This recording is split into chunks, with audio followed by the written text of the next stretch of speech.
बोल दिया होगा उस बच्चे ने, बट उसने बोल दिया आई हेट माई फादर। मैंने कहा काहे को भाई, दिक्कत क्या, दिक्कत क्या है? आएंगे, आते ही सोफे पर बैठेंगे, मेरी मम्मा उनके लिए पानी लाएगी, वो बैठ करके ऐसे टेबल के ऊपर पैर रखेंगे जूते निकाल के, और रिमोट निकालेंगे, टीवी चालू कर देंगे। इधर बच्चे को, वो घूम रहा है बच्चा, उसको बोलेंगे इधर आ, हाँ आज टेस्ट में कितने नंबर आए? टीवी चल रहा है उधर, टेस्ट में कितने नंबर आए? टेस्ट में इतने नंबर आए। ये हुआ, क्या हुआ, क्यों पढ़ा, क्यों नहीं पढ़ नहीं सकता, ध्यान नहीं देता, तेरे लिए सब छोड़ के आए थे, जितना हमको मिल गया, जितना तेरे को मिलता इतना हमको मिल जाता तो पता नहीं क्या कर देते, ये वो पढ़ा करो, पढ़े बिना कुछ नहीं होगा, देख लो हमारी तरह धक्के खाओगे। ये इसी टाइप की डायलॉग हो जी। फिर मैं कहा तुम्हें दिक्कत क्या है भाई? अगर तुम्हारे माँ बाप तुम्हारे भले के लिए तुमको ये कह रहे हैं कि पढ़ाई करो और पढ़ने अच्छी बात है, बोले अगर पढ़ाई इतनी बढ़िया चीज है तो उन्होंने क्यों नहीं करी? और अब किसने रोका उनको पढ़ने से? अगर पढ़ना इतना बढ़िया है तो अब तो नहीं पढ़ते, वो आते ही टीवी चला के बैठ जाते हैं, मेरे को क्यों पढ़ना पड़ता है? मेरी मां मोबाइल पे लगी पड़ी है, मेरा बाप टीवी पे लगा पड़ा है, वो कोई अपनी मर्जी का काम कर रहा है, मैं अपनी मर्जी का क्यों नहीं कर सकता? मेरे को पढ़ने के अलावा और कोई काम ही नहीं है मेरे पास। घर में छोटा सा घर बना दिया, कबूतर खानों में रहने लग गए हम, 20-20 मंजिला, और बड़े राजी होकर कहते हमने फ्लैट ले लिया, और उनको ये नहीं पता उनको हवा बेच दी डीलर ने। मतलब अपने गांव की जमीन बेच के हवा में ले लेते हैं कुछ भी, एक 4 दीवारी, और फ्लैट कहते हैं उसको, बड़े राजी हो रहते हैं। उनको अपने बच्चे को धूप नहीं दिला सकते उस कमरे के अंदर, शुद्ध हवा नहीं मिलेगी उसके अंदर कभी भी, चारों तरफ ची ची ची ची पी पी रहता है। कॉलोनी के अंदर कोई खेलने का स्थान नहीं है, एक दूसरे को नंबर से जानते हैं, शर्मा जी 536 वाले, वर्मा जी 332 वाले, कुछ नहीं, मतलब कोई भाईचारा नाम की चीज नहीं है। बीमार पड़ जाओ तो ड्राइवर नहीं मिलता है गाड़ी लेके जाने के लिए, घर में गाड़ियां 2-2 खड़ी पड़ी हैं, कोई रिश्ता नहीं, कोई जानकारी नहीं, और सबसे बड़ी बात अपने बच्चे का कोई भविष्य नजर नहीं आ रहा। सबसे कमाल की बात यह कि एक ऐसी दौड़ में दौड़ रहे हैं, सुबह उठ के करेगा क्या? फर्स्ट आना है, जाएगा कहां फर्स्ट आकर के? अरे फर्स्ट आने के बाद भी रहना तो समाज में ही है, फिर तो ब्याह भी जिससे करना है फर्स्ट वाली ढूंढनी पड़ेगी, वो तो इसी समाज की ढूंढनी पड़ेगी, क्या पता वो आखिरी नंबर पे हो, फर्स्ट आड़े को आखिरी वाली मिल जाए, फिर जूत बजेगा।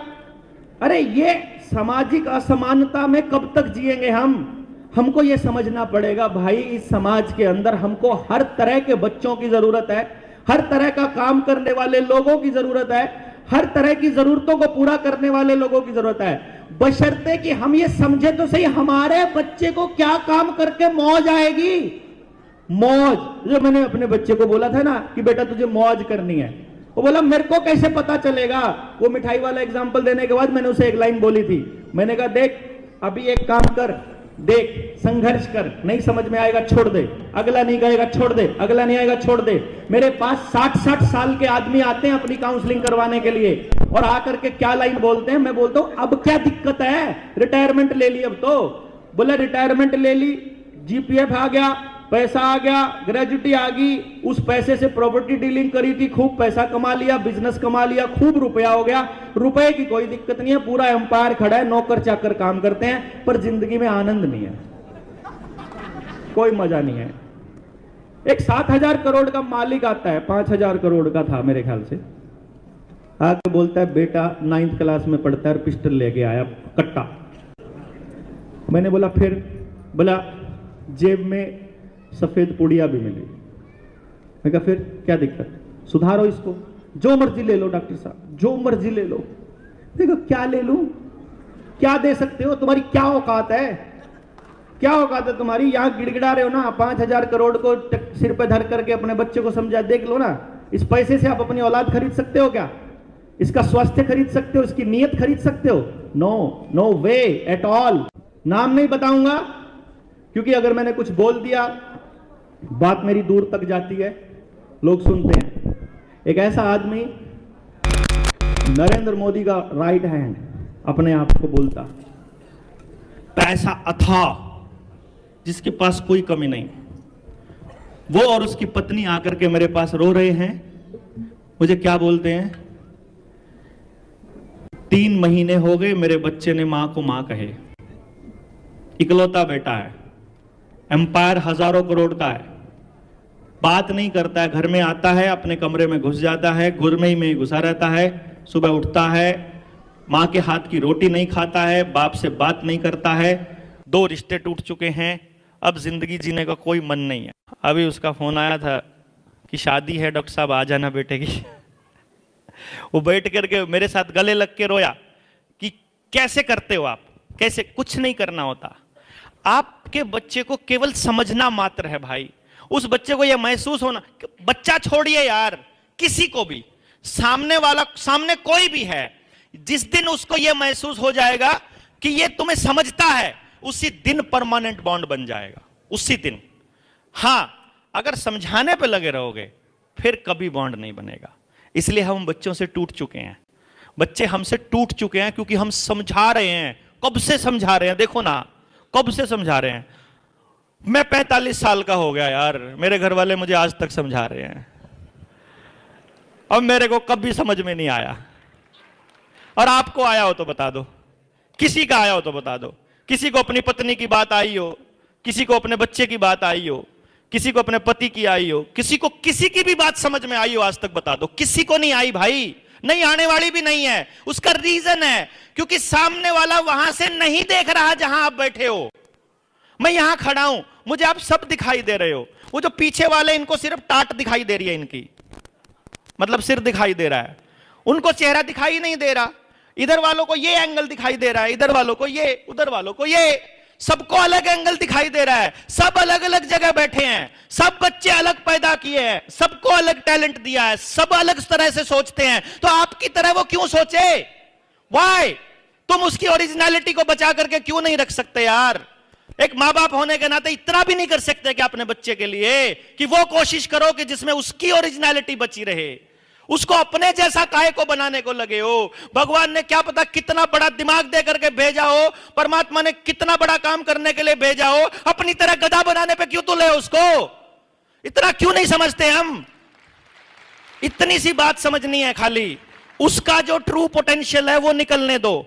जब उस बच्चे को यह महसूस होगा ना कि मेरे उत्थान में, मेरी परवरिश में, मेरे आगे आने में मेरे समाज का योगदान है, तो उस दिन जब वो कुछ बन जाएगा, वापस समाज को पे बैक करना शुरू करेगा। अदरवाइज अगर आपका बच्चा अकेला मेहनत करता रहा और अकेला मेहनत करके कुछ भी बन गया, यकीन मानिए वापस मुड़कर नहीं देखेगा वो आपकी तरफ, कभी नहीं आएगा, क्योंकि मेहनत उसने अकेले ने करी है।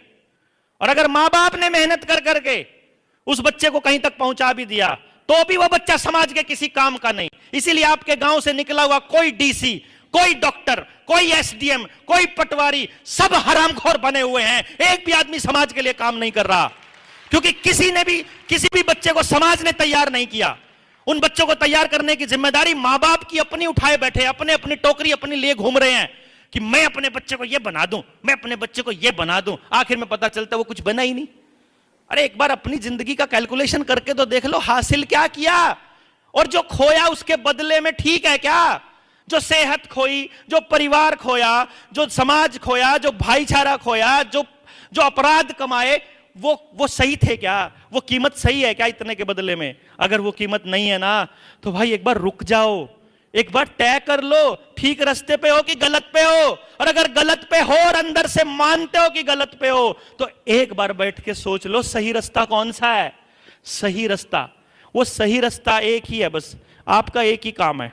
माँ बाप उस दिन मर जाता है जिस दिन उसका बच्चा पैदा होता है, तब वो माँ बाप हो जाता है, और उसका एक एक पल, एक एक मिनट उस बच्चे के लिए होती है, ना कि उस बच्चे को पढ़ाने की, ना उस बच्चे के लिए वो समाज तैयार करने की जिसमें वो बच्चा सुरक्षित महसूस कर सके।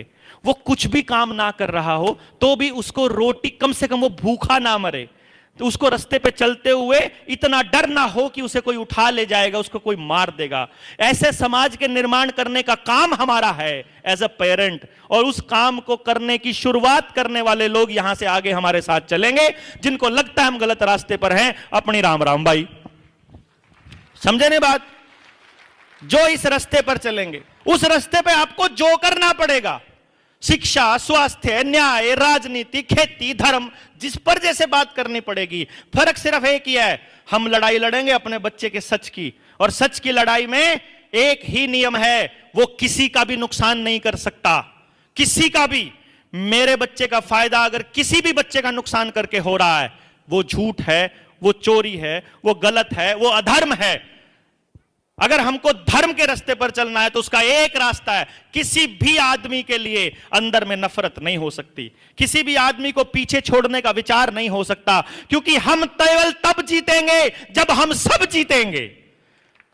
हमारा एक ही है, हम केवल तब जीतेंगे जब